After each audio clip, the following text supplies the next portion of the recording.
ओम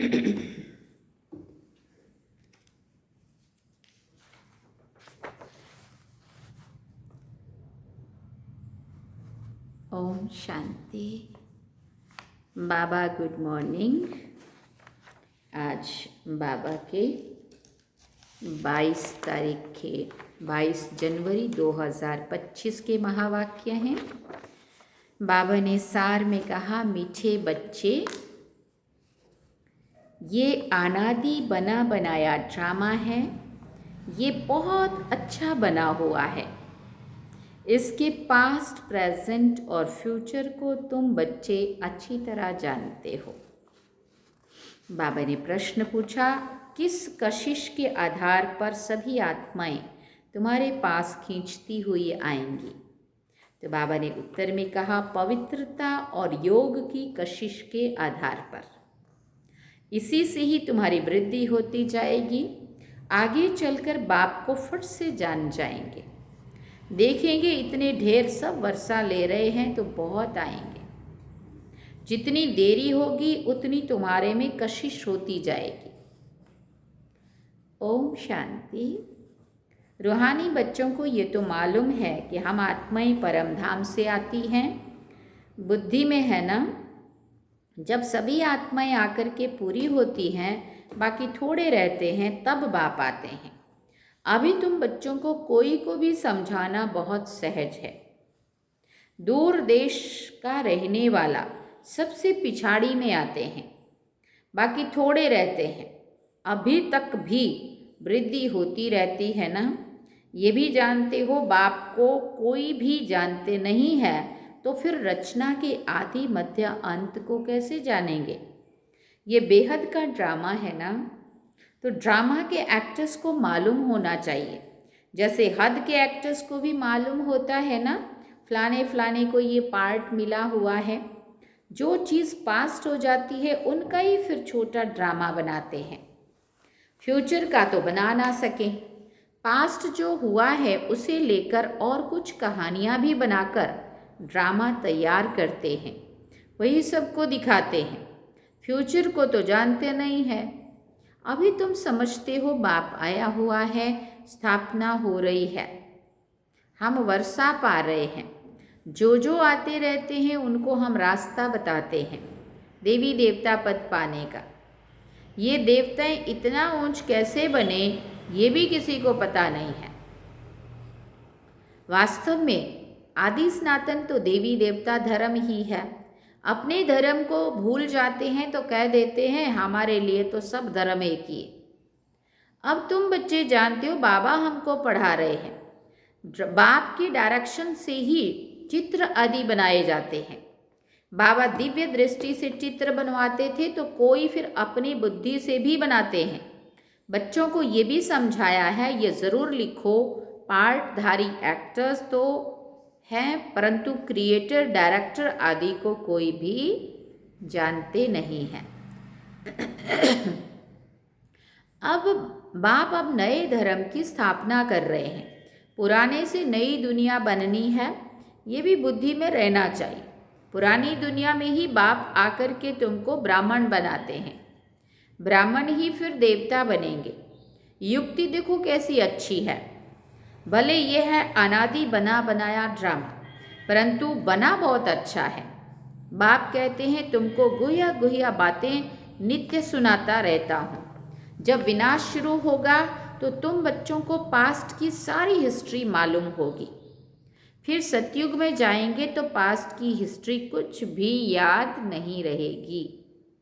practical act करते रहते हो ना, पास्ट का किसको सुनाएंगे? ये लक्ष्मी नारायण पास्ट को बिल्कुल नहीं जानते हैं।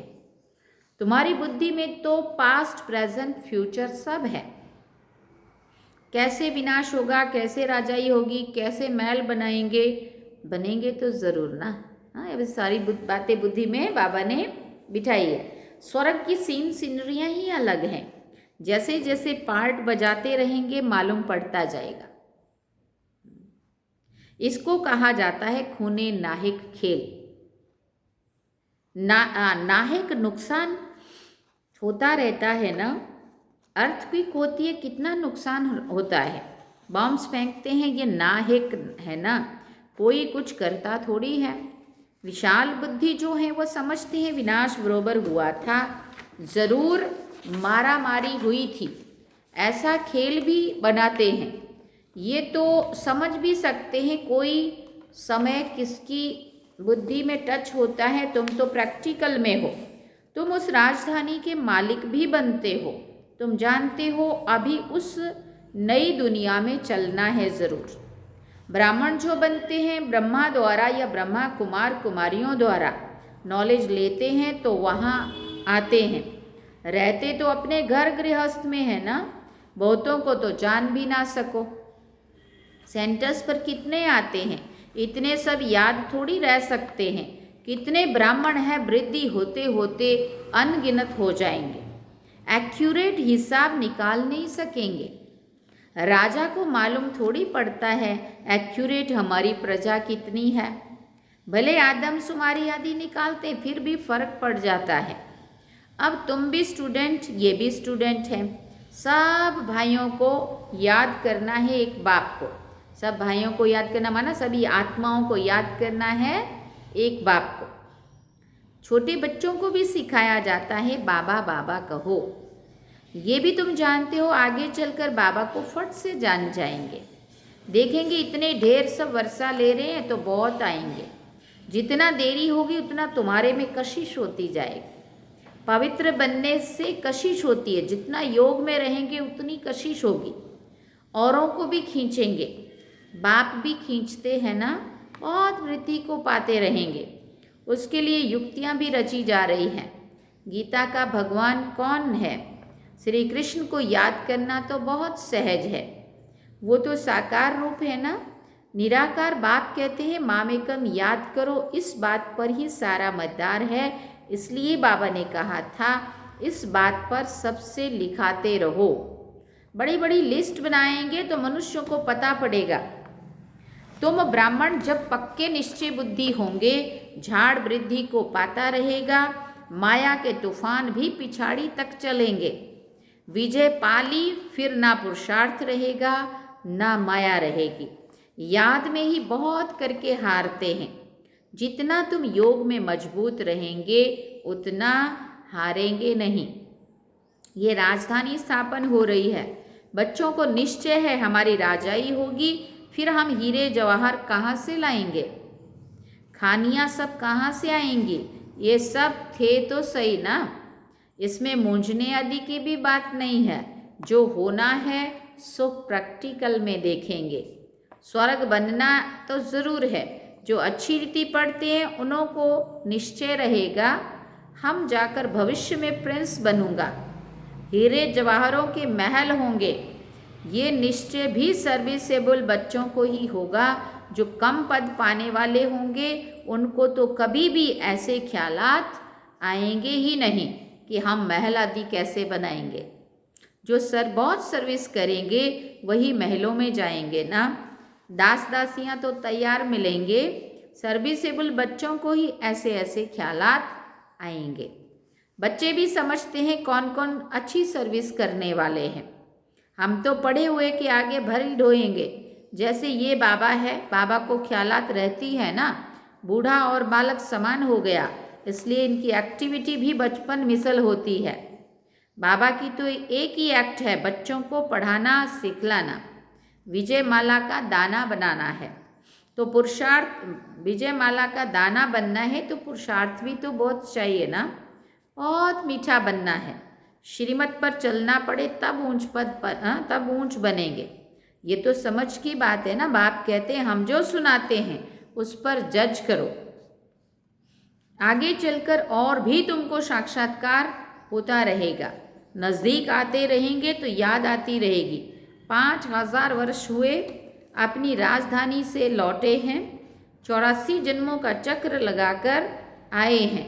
जैसे वास्को डी गामा के लिए कहते हैं ना वर्ल्ड का चक्कर लगाया, तुमने इस वर्ल्ड में 84 का चक्र लगाया है। उन्होंने पूरी दुनिया का चक्र लगाया, लेकिन बाबा कहते तुमने 84 का चक्र लगाया। वो वास्को डी गामा एक गया ना, ये भी एक है जो तुमको 84 जन्मों का राज समझाते हैं। डिनेस्टी चलती है तो अपने अंदर देखना है हमारे में कोई देह अभिमान तो नहीं है, फंक तो नहीं हो जाते हैं, कहाँ बिगड़ते तो नहीं हैं। तुम योग बल में होंगे, शिव बाबा को याद करते रहेंगे तो तुमको कोई भी चमाट आदि मार नहीं सकेंगे। योग बल ही ढाल है, कोई कुछ भी नहीं कर सकेंगे। अगर कोई चोट खाते हैं तो ज़रूर देह अभिमान है। देही अभिमानी को चोट कोई मार ना सके, भूल अपनी ही होती है। विवेक ऐसा कहता है देही अभिमानी को कोई कुछ भी नहीं कर सकेंगे, इसलिए कोशिश करनी है देही अभिमानी बनने की। सबको पैगाम भी देना है। भगवान उवाच मन मना भव। कौन सा भगवान, ये भी तुम बच्चों को समझाना है। बस इस एक ही बात में तुम्हारी विजय होनी है। सारी दुनिया में मनुष्यों की बुद्धि में श्री कृष्ण भगवान उवाच है। जब तुम समझाते हो तो कहते हैं बात तो बरोबर है, परंतु जब तुम्हारे मौफिक समझे तब कहें कि बाबा जो सिखाते हैं वो ठीक है। श्री कृष्ण थोड़ी कहेंगे मैं ऐसा हूँ, मेरे को कोई जान नहीं सकते हैं। श्री कृष्ण को तो सब जान लेवे, देहधारी है ना तो सब जान लेवे। ऐसे भी नहीं है कि श्री कृष्ण के तन से भगवान कहते हैं, नहीं, क्योंकि श्री कृष्ण का तन होगा ही सतयुग में, और सतयुग में थोड़ी बाबा उनके तन में प्रवेश करेंगे। श्री कृष्ण तो होता ही है सतयुग में, वहाँ कैसे भगवान आएंगे। भगवान तो आते ही हैं पुरुषोत्तम संगम युग पर। तो तुम बच्चे बहुतों से लिखाते जाओ। तुम्हारी ऐसी बड़ी चौपड़ी छपी हुई होनी चाहिए, उसमें सब लिखत हो। जब देखेंगे ये तो इतने सब ने ऐसे लिखा है तो खुद भी लिखेंगे, फिर तुम्हारे पास बहुतों की लिखत हो जाएगी। गीता का भगवान कौन, ऊपर में भी लिखा हुआ है कि ऊंचते ऊंच बाप ही है। श्री कृष्ण तो ऊंच है ही नहीं, वो कह ना सके कि मामेकम याद करो। ब्रह्मा से भी ऊंचते ऊंच भगवान है ना। मुख्य बात ही यह है जिसमें सबका दिवाला निकल जाएगा। बाबा कोई ऐसे नहीं कहते हैं कि यहाँ बैठना है, नहीं, सतयुग को अपना बनाए फिर अपने घर जाकर रहो। शुरू में तो तुम्हारी भट्ठी थी, शास्त्रों में भी भट्ठी की बात है, परंतु भट्ठी किसको कहा जाता है ये कोई नहीं जानते हैं। भट्ठी होती है ईंटों की, बाबा कहते हैं, उनकी कोई पक्की कोई खंजर निकलती है, उनमें से फिर कोई पक्की निकलती है, कोई खंजर निकलती है। यहाँ भी देखो सोना नहीं है, बाकी ठीकर भीतर है, बाकी पुरानी चीज़ का मान बहुत है। शिव बाबा का, देवताओं का भी मान है ना। सतयुग में तो मान की बात ही नहीं है, वहाँ थोड़ी पुरानी चीज़ें बैठ ढूंढते हैं, वहाँ पेट भरा हुआ रहता है, ढूंढने की दरकार ही नहीं रहती है। तुमको खोदना करना नहीं पड़ता है। हाँ, ढेरियाँ लगी हुई मिलेंगी, हाँ, खानियाँ सब भरपूर होंगी। जैसे कैसे रेती मिट्टी पत्थर के ढेरियाँ होती है, ऐसे तुमको खोदना नहीं पड़ता। द्वापर के बाद खोदना शुरू करेंगे, क्योंकि बाहर जो भी ढेरियाँ होंगी वो तो सारे महल बना के सोने हीरे के महल बनेंगे, तो वो तो सतयुग त्रेता 2 युगों तक पूरा भी हो जाएगा ना, इतना तक चलेगा। तो द्वापर से फिर अंदर जो खानियाँ रह गई होंगी वो फिर खोदना शुरू करेंगे। मकान बनाते हैं, कुछ निकल आता है तो समझते नीचे कुछ है। सतयुग में तुमको कोई परवाह नहीं होगी, वहाँ तो सोना ही सोना होता है, ईंटें ही सोने की होती है। कल्प पहले जो हुआ है, जो नूंद है, वही साक्षात्कार होता है। आत्माओं को बुलाया जाता है, फिर गुम हो जाता है। ये पढ़ाई है। भक्ति मार्ग में तो अनेक चित्र हैं, तुम्हारे ये चित्र सब अर्थ सहित हैं।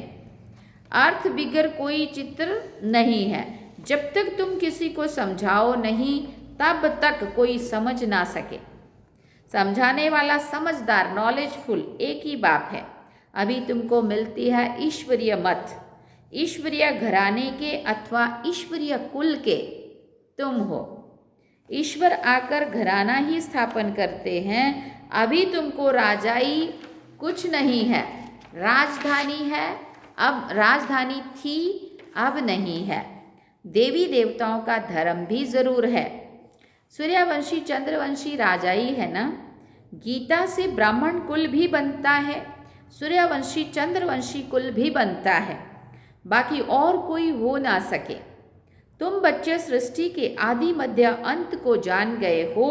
आगे तो समझते थे बड़ी प्रलय होती है, पीछे दिखाते हैं सागर में पीपल के पत्ते पर श्री कृष्ण आते हैं।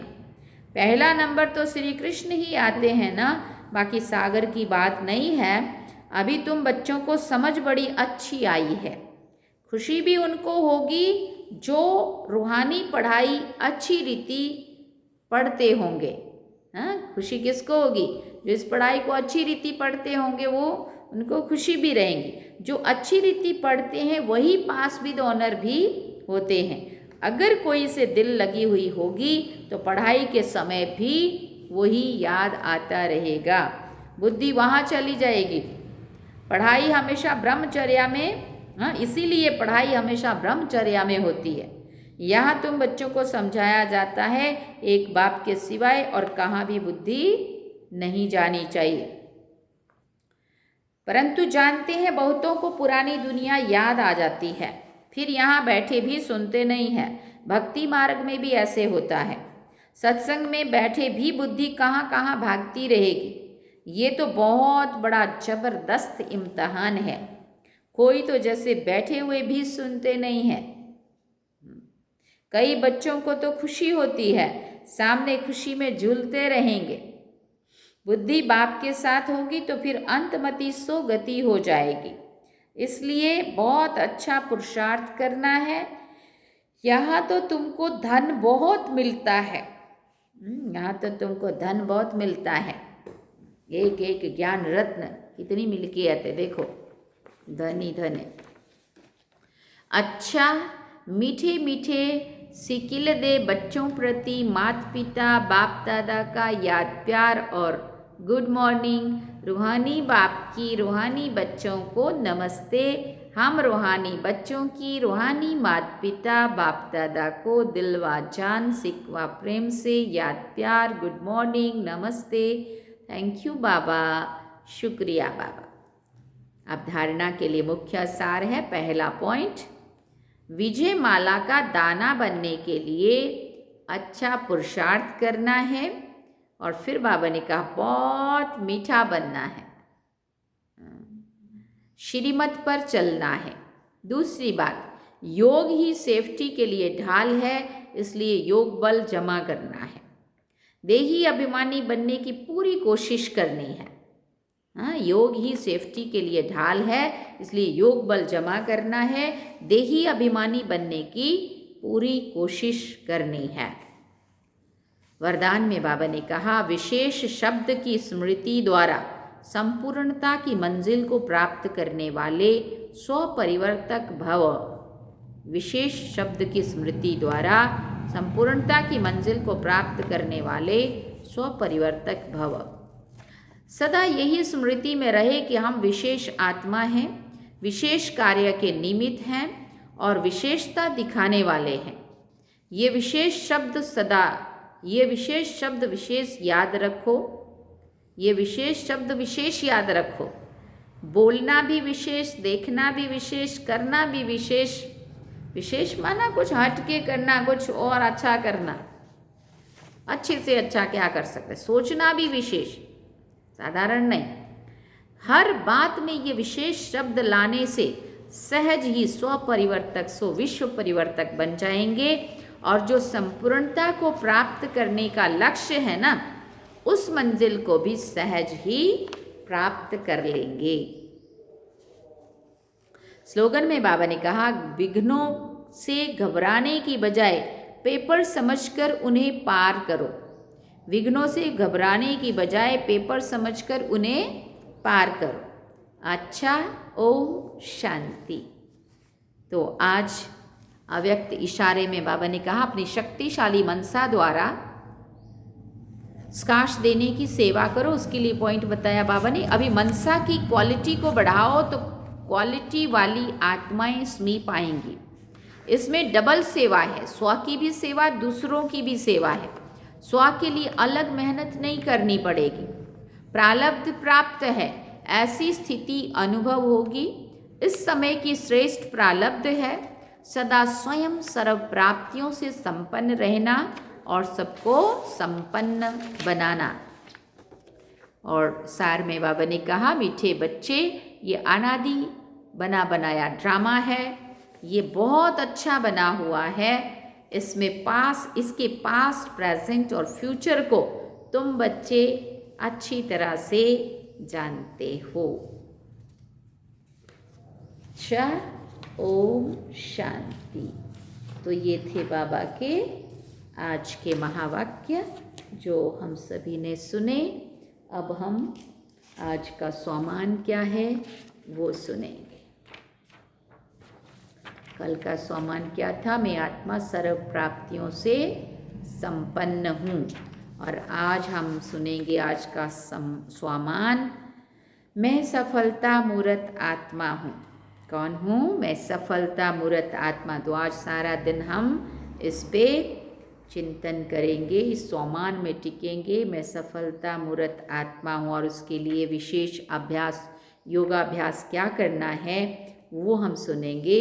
मैं आत्मा परमात्म छत्र छाया के नीचे अपनी मनसा वाचा कर्मणा से विश्व सेवाधारी बन अपना तन मन धन समय संकल्प सब सफल कर रहा हूँ। बाबा से सफलता मूर्त भाव का वरदान प्राप्त हो रहा है। इस चीज़ का अनुभव करेंगे। बाबा से सफलता मूर्त का भव का वरदान प्राप्त हो रहा है।